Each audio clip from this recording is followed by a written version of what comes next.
Good morning বন্ধুরা, welcome back to my channel. আমি তাপসী চলে এসেছি একটা নতুন ব্লগ নিয়ে। তো এখন বাজে 6:30। আমি ঘুম থেকেই এই ব্লগটা শুরু করলাম। জানলা খুলেই দেখছি ঝিরঝির করে বৃষ্টি পড়ছে। আমরা সকালবেলা উঠেই দেখছি জানলার কাছে মাথা দিয়ে শুই, তো আওয়াজটা পাচ্ছি। তো জানলা খুলে দেখি কি সুন্দর বৃষ্টি পড়ছে, আর আমাদের ঘরের পেছনে উম, দিকটা এই রকম গাছে ভর্তি, সবুজ সবুজ গাছে ভর্তি।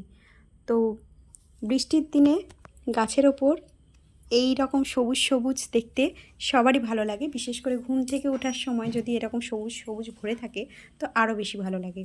তো দেখতে পেলে তোমরা আমার গুন্ডা ছেলে কিভাবে জানলার ওপর মানে জানলার ওপর উঠছে, দাঁড়িয়ে আছে। তো সকালবেলায় ও উঠে পড়েছে। ওর কোনো রকমের ঘুমের নেই। ও মানে যখনই মানে আমি উঠলেই ও উঠে পড়বে। এত গুন্ডা সেই সকাল থেকেই স্টার্ট করে দিয়েছে গুন্ডামি। আর ঘুম থেকে উঠেই আমার একটা খুব ভালো লাগে ফুল তুলতে। তো আমাদের ঘরের সামনে টুকটাক গাছ আছে যেখানে টুকটাক ফুল হয়, মানে টুকিটাকি ফুল হয়। সেখান থেকে টুকটাক ফুল তুলে আমি আমার পুজোটা সেরে ফেলি। তো আজকে তাই দেখালাম তোমাদেরকে গাছটা কেমন ফুল ফুটেছে। গাছের ওপর জল পড়েছে বলে আরও সুন্দর লাগছে। আর এখানে এসেই আবার এই ঘরে জানলাগুলো খুলে দিলাম, যাতে বাইরের হাওয়ার বাতাসগুলো ঘরে ঢোকে। বাইরেটা বেশ সুন্দর লাগছে। আমাদের দুটো ঘরেই কি সুন্দর, মানে জানলা খুললেই বেশ সবুজ সবুজ ব্যাপারটা লাগে। আমি একজনের চ্যানেল দেখি, তার ব্লগগুলো দেখি, সে প্রায় বলে জানলা খুললেই বেশ সবুজ সবুজ ব্যাপার তার ভালো লাগে। কিন্তু সে যদি আমাদের ঘরে আসে তাহলে তার খুবই ভালো লাগবে। আমরা জানলা খুললেই, আমাদের দুটো ঘরেই আমাদের জানলা খুললেই বেশ সবুজে সবুজে ভর্তি। তো এই ঘরে বিছনা টিছনাগুলো পরিষ্কার করব, আর জানলাটা খুলবো। খুলে দিয়েই চলে এসেছি চা বসাতে। তো লিকার চা করব সকালবেলায়, যেহেতু আমাদের কর্তা ঘরে আছে, তার জন্য লিকার চাই করতে হবে। সে যদি না থাকে, আমি রেগুলার যে চা খাই তেমনটা সকালবেলা নয়, সন্ধেবেলা আমার চা লাগে, কিন্তু সকালের দিকটা আমার চা লাগে না। কিন্তু ওর বাবা যদি ঘরে থাকে তো আমাকে চা করতেই হয় সকালবেলাটা। তো আমার সাদা কাপটা, আর দাদার লাল কাপটা। তো সে বড় বলে তাকে একটু বড়, আমি ছোট বলে আমি ছোট কাপ। তো সকাল সকাল চা নিয়ে চলে এসেছি। চাটা খেয়ে ঘরে কাজকর্ম শুরু করে দেবো, আর বাসি কাপড়ও ছেড়ে নেব। ছেড়ে দিয়ে চাটা শুরু করব। তো আমার বাসি কাপড় ছাড়া হয়ে গেছে, মুখ টুক ধুয়ে ফ্রেশ হয়ে চা খেতে চলে এসেছি। তো চাটা খেয়ে এবার ঘরে কাজ। তো আমি জানি আমার ছেলে আজকে স্কুল যাবে, তাই সকাল থেকে আজকে স্কুল যাবে বলেই কাজগুলো এগাচ্ছিলাম। জানি সকালবেলা ওকে চাউমিন করে দেবো, ভাত করে দেবো, কিন্তু ওয়েদারটা এত বাজে, তো ওকে স্কুল পাঠানো হলো না। প্রথম থেকে যদি জানতাম স্কুল পাঠাতে পারবো না, তাহলে সেভাবেই আমি ঘুম থেকে উঠতাম। এত সকালে ঘুম থেকে উঠতাম না, কিন্তু কি করব। পরে দেখলাম যে ভালোই বৃষ্টি হচ্ছে, আজকে সারা দিন ধরে বৃষ্টি হয়েছে, তাই স্কুল পাঠাতে পারলাম না। আর আমি চাউমিনের আনাজও কেটে ফেলেছিলাম, সেটা ফ্রিজে রেখে দিয়েছি, ওটা কালকে করব। আর আজকে এমনি আমরা যেরকম নর্মাল ঘরে ভাত তরকারি খায় দুপুরে, সেরকমই খাবে। তো এখন ওর ঘরে টিচার এসছে, ও পড়ছে, আর এই ফাঁকে আমি আমার কাজগুলো সেরে নিয়েছি।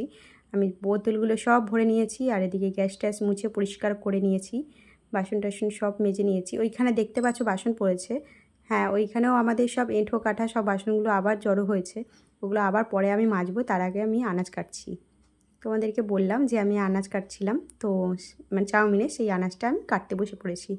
আর কাটতে কাটতে আমি আমার ছেলেকে দেখছিলাম, ছোটো ছেলেকে। তো ছোটো ছেলে কী করছে, আমার যে আনাজের ঝুড়িগুলো থাকে সেই ঝুড়িগুলো নিয়ে তুবড়ায়।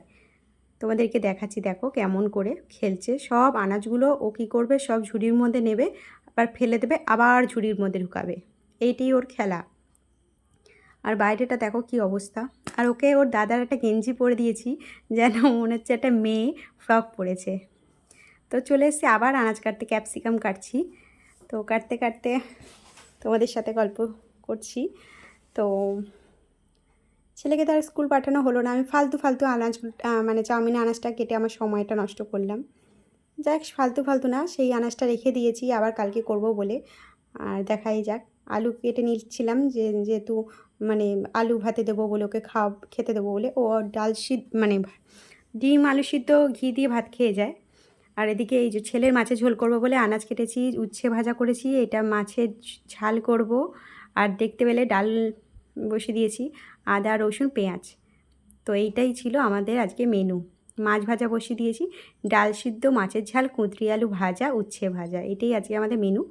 তো এদিকে সমস্ত মাছ ভাজাভুজি হয়ে গেছে। মাছ ভাজতে ভাজতে তোমাদেরকে বাইরেটা একটু দেখাতে এলাম। দেখো এখনও আকাশটা কেমন মেঘলা করে রয়েছে, পুরো আকাশ জুড়ে মেঘ, যেন মনে হচ্ছে এক্ষুনি বৃষ্টি এসে গেল। এই জন্য আর স্কুলটা আজকে পাঠানো হলো না। তো একদম টানা চলে এলাম সন্ধ্যের সময়।